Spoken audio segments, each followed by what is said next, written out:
Well, good afternoon to everybody watching this video, and we'd like to begin by just asking you to introduce yourself. My name is Philip Parker. And how old are you, Phil? I am 20 years old. 20 years old. When were you 20? I was 20 last November. Okay. And where are you up to in life at the moment? What are you currently doing? I am currently studying business studies at the Manchester College. Wow. And how long have you been doing that for?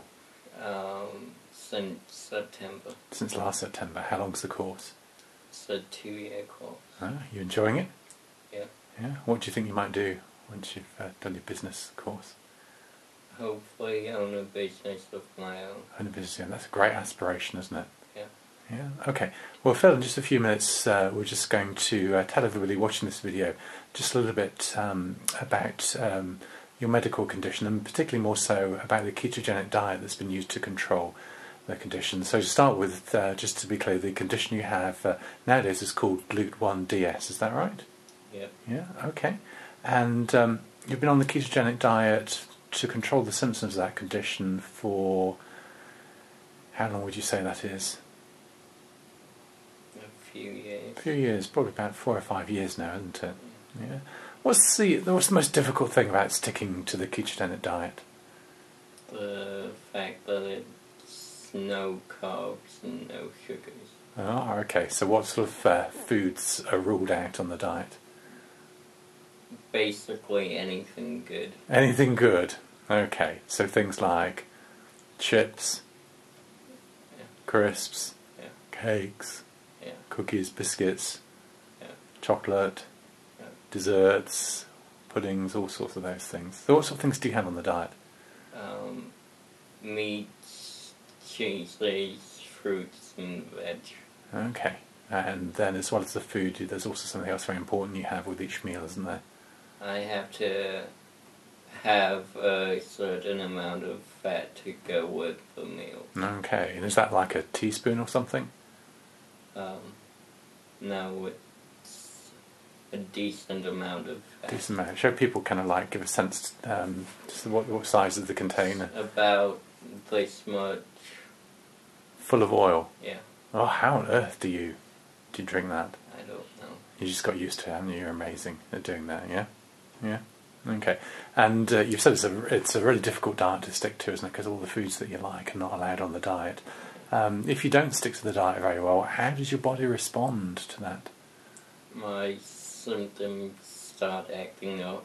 Your symptoms start acting up. And what sort of symptoms do you get?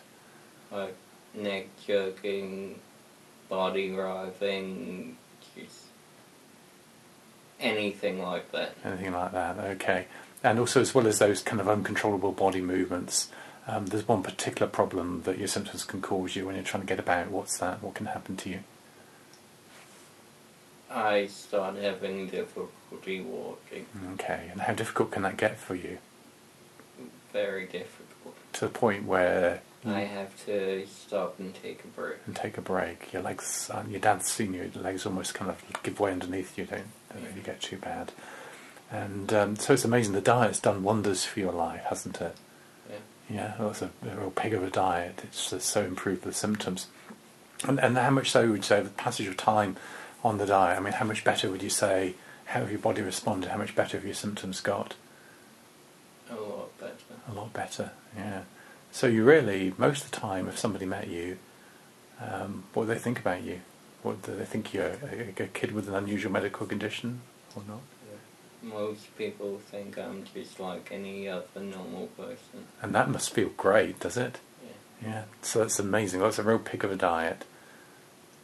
Yeah. I remember you saying to me once, you said something like, you hate the diet, but you love what it does for you. Is that right? Would that be a good way of summing it up?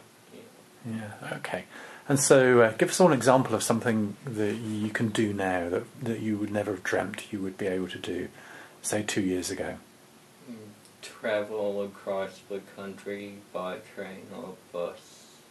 And go to other countries like South Africa or Spain and spend time getting to know other people. And that's great, isn't it? You really enjoy doing that, don't you? Yeah.